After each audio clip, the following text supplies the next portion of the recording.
कक्षा 11वीं के सभी बच्चों का स्वागत है। बच्चों, मैं आज कबीर के पद आप लोग को समझा रही हूँ।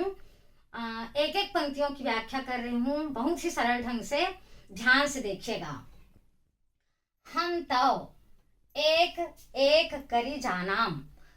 कबीरदास जी कहते हैं हम तो एक परमात्मा को ही एक जानते हैं। दोई कहे तिन्ही कौ दो जग जिन नाहिन पहचानाम।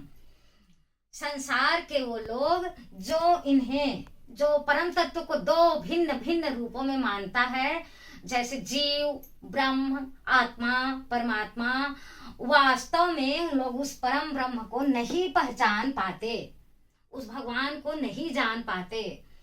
एक पवन एक ही पानी एक ज्योति समानाम। संपूर्ण सृष्टि में एक वायु बह रही है, एक ही जल है और संपूर्ण जगत एक ही ज्योति से प्रकाशित है। एक खाक गढ़े सब भाड़े। भाड़ा का मतलब होता है बर्तन, लेकिन यहाँ पर विभिन्न प्रकार के शरीर। एक कोहराम सानम। कोहराम का मतलब होता है कुम्हार।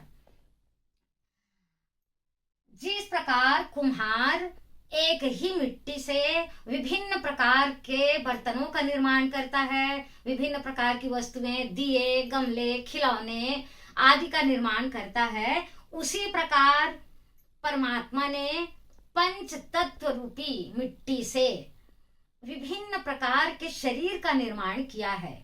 अब बच्चों देखो, पंच तत्व मतलब अग्नि, जल, वायु, आकाश, धरती।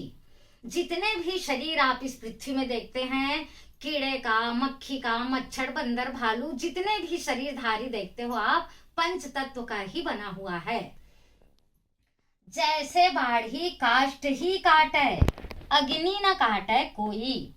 बाढ़ी का मतलब होता है बढ़ई, जो फर्नीचर बनाता है।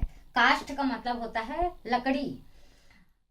जैसे जिस प्रकार बढ़ई लकड़ी को तो काट सकता है, किंतु उस पर प्रज्वलित अग्नि को नहीं काट सकता, उसी प्रकार मनुष्य का शरीर मरता है, किंतु आत्मा कभी नहीं मरती, अमर है। सब घटी अंतरी तू ही व्यापक, धरै स्वरूप सोई। तू ही व्यापक, संपूर्ण शरीर में एक ही परमात्मा विद्यमान है। भले ही विभिन्न प्रकार का शरीर दिखाई देता है, शरीर अलग अलग रूपों में दिखाई देता है, लेकिन हृदय में एक ही परमात्मा विद्यमान है। माया देखी के जगत लुभानाम, काहिर नर गर्बानाम। कबीरदास जी कहते हैं, हे मनुष्यों, तुम माया को देखकर इस जगत पर मोहित हो रहे हो। जो दिख रहा है वो सत्य नहीं है, झूठ है। सारी चीजें एक न एक दिन नष्ट हो जाएंगी। जब सारी चीजें नष्ट हो जाएंगी तो फिर उस पर क्यों घमंड करते हो। काहिर नर गर्बानाम, हे मनुष्यों, तुम इन झूठी चीजों पर क्यों घमंड करते हो। निर्भय भया कछु नहीं व्यापय, कहे कबीर दीवानाम।